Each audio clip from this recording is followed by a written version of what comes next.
Hola Isa, ¿cómo estás, amor? Espero que el día de hoy te estés sintiendo muy bien física y mentalmente. La idea de esta corta grabación es poder hacer una retroalimentación de los temas que hemos venido trabajando en el componente histórico-cultural en la clase de ciencias sociales para este primer trimestre. En este componente histórico-cultural planteamos una pregunta de indagación que más o menos dice por qué hoy en pleno siglo XXI siguen existiendo territorios que están siendo propiedad de algunos países denominados potencia. O dicho de otra forma, ¿por qué en la actualidad siguen existiendo territorios dominados por personas que no son sus dueños reales? ¿Sí? Entonces, para poder contestar esa pregunta de indagación, nosotros empezamos a hacer un recorrido conceptual por tres palabras: el colonialismo, el imperialismo y el nacionalismo. Y luego, lo que hemos hecho es aterrizar estos conceptos a la historia de la Primera Guerra Mundial, que es donde se empieza a dar parcialmente la contestación a esa pregunta planteada. Entonces, colonialismo e imperialismo tienen una relación muy estrecha. Digamos que significan lo mismo, solamente que este colonialismo es un tipo de imperialismo. ¿Sí? Las grandes diferencias radican en la forma en cómo se genera la apropiación de un territorio. En el colonialismo, lo que se hace es dominar el territorio de forma directa, es decir, un territorio que se considera superior invade territorialmente al otro y se va a vivir allá. En clase usamos el ejemplo de una colonia de abejas que se apoderó de un árbol y construyó un panal en el árbol. ¿Sí? El árbol originalmente tenía de pronto un avispero, ¿m?, que pervivía en ese nicho, pero al llegar las abejas lo que hacen es desplazar o eliminar a las avispas, quitar el avispero, construir un panal y quedarse a vivir allí, utilizando el territorio, que sería el árbol, y los recursos que allí hay. Eso ocurrió muchísimo en la historia de la Edad Moderna e inicios de la Edad Contemporánea, como dice aquí la infografía, entre los siglos XV y XIX. Y es que en esa época, si tú recuerdas, fue cuando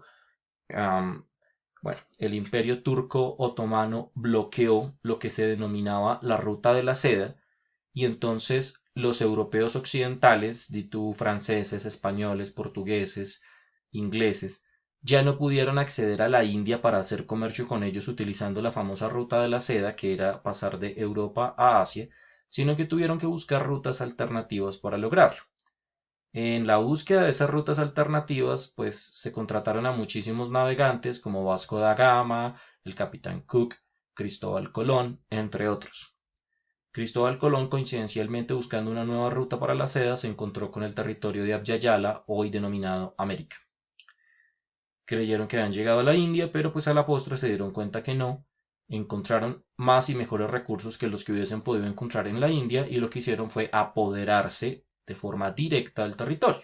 Es decir, muchos españoles se vinieron a vivir aquí, crearon un virreinato, extendieron su dominio político y territorial con el fin de apoderarse de esos recursos que aquí existían.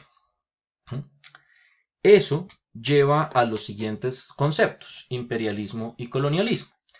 Evidentemente, los españoles, los portugueses, los franceses, los holandeses y todos los demás que llegaron a esta tierra y a otras, como por ejemplo África, lo que hicieron fue sentirse superiores al lugar que habían encontrado.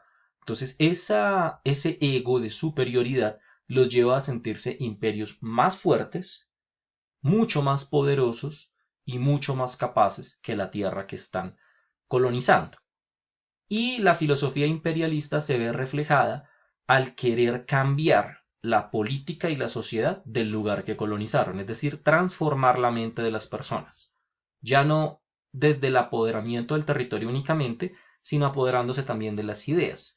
Entonces quieren transformar los idearios de las personas, hacerlas sentir inferiores y hacerlas creer que la única forma de evolucionar es parecerse al colono, es decir, al imperio fuerte. En ese orden de ideas, pues nosotros nos vamos a encontrar en el contexto de la Primera Guerra Mundial con la siguiente situación.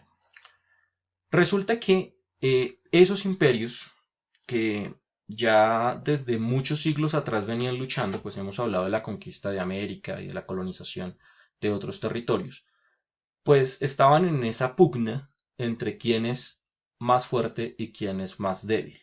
Eso va a generar, como dice esta imagen, una serie de rivalidades muy definidas entre ciertos imperios. Una de esas rivalidades, por mencionar, es la que existió entre Francia y Alemania. Alemania tiene una característica y es que en este contexto del imperialismo, el colonialismo y el nacionalismo siempre va a ser como el patito feo.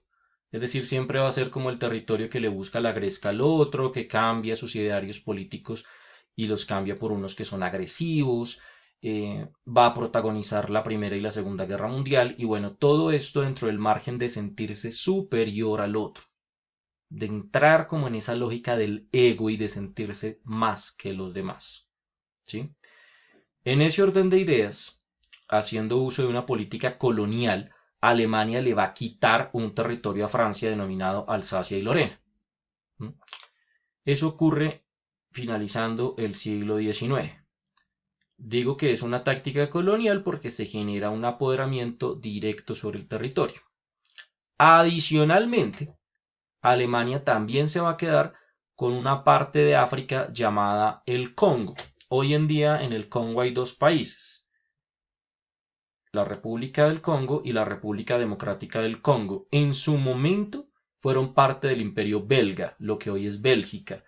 Pero, como dice esta información, Alemania se quedó con un pedazo de ese territorio.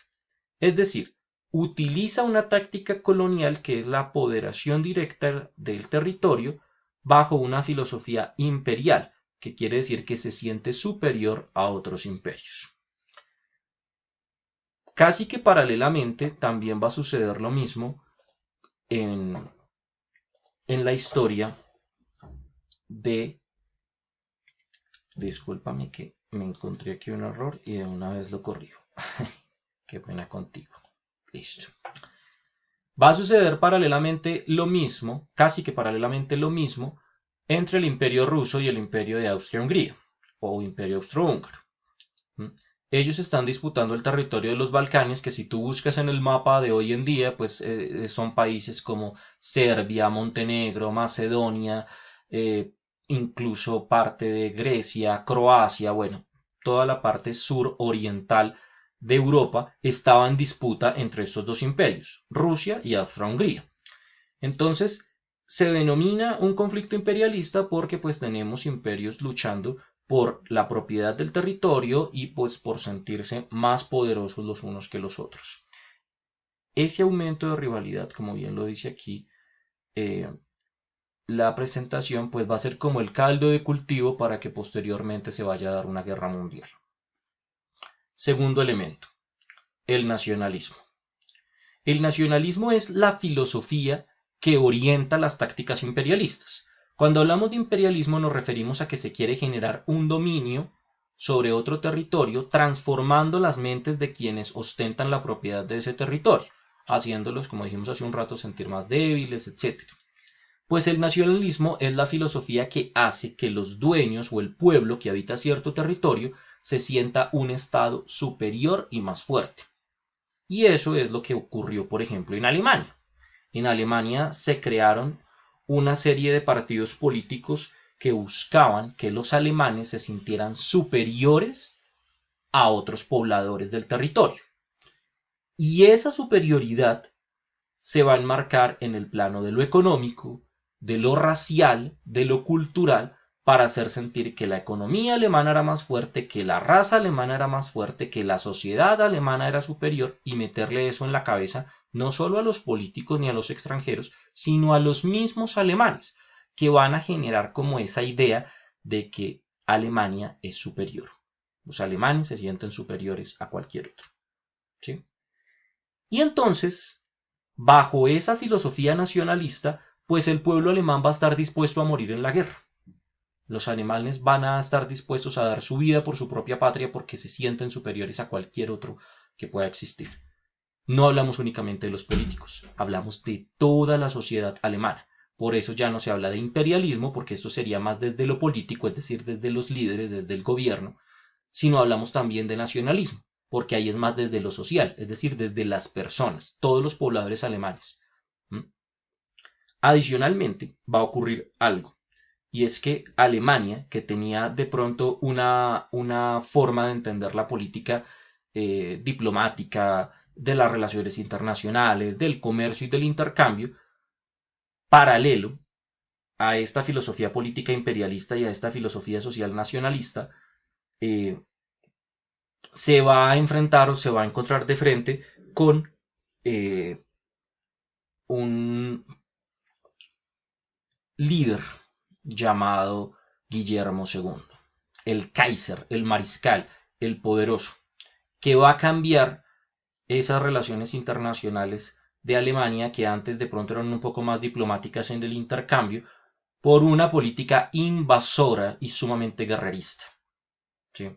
El Kaiser Guillermo II va a cambiar a la real política a la well política.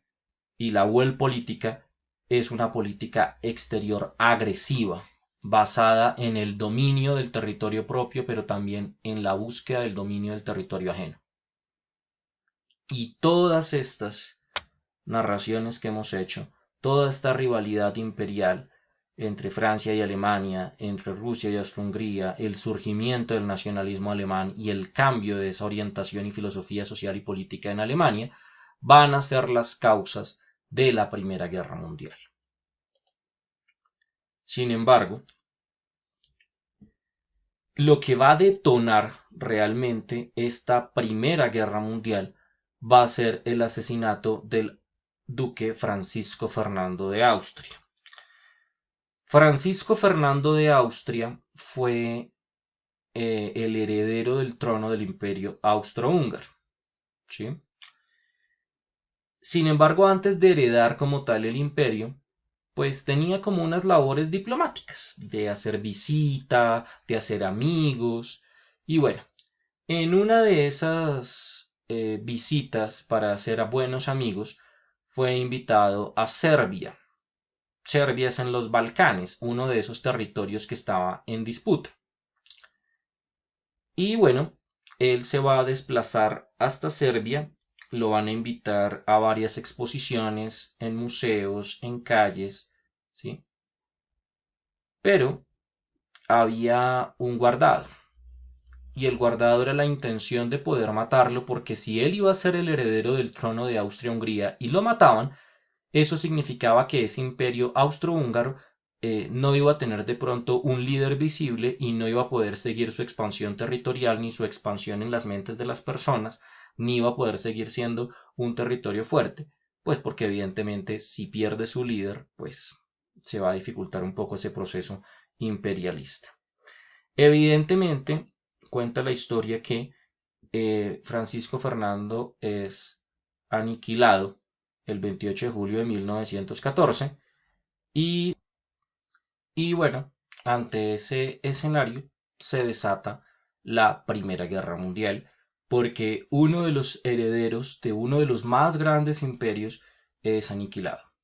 Y ante ese aniquilamiento, pues entonces los aliados de unos entran a defender una causa, los asesinos entran a defender otra causa y se genera un confrontamiento entre imperios con unos egos pues por las nubes, recordando lo que significa la filosofía del imperialismo y del nacionalismo, pues con el ego por las nubes de no quererse dejar y se va a desatar la Primera Guerra Mundial a la cual van a entrar otros agentes que van a conformar dos bandos, la Triple Alianza y la Triple Entente, que te invito a consultar pues cuáles son los miembros de cada uno de esos aliados. Esto que acabamos de decir tiene dos componentes históricos. Por un lado, las causas de la Primera Guerra Mundial y por otro lado el detonante o la causa principal del surgimiento de esta misma guerra. Hay unos conceptos que se habían trabajado en clase que pues yo te invito a que los consultes, sobre todo estos, los que están acá, si no tienes muy claro qué son. La paz armada, que es pues como el proceso en que los imperios se van armando a pesar de que estamos en paz, y la carrera armamentista, que pues es de alguna forma una muestra de imperialismo, y es que de forma no oculta, pero sí de una forma, entre comillas, pacífica, los imperios generan una revolución industrial consistente en crear muchas armas, ¿sí? Y compiten entre ellos por quién tiene más armas. Eso es todo mi corazón, espero que haya sido útil.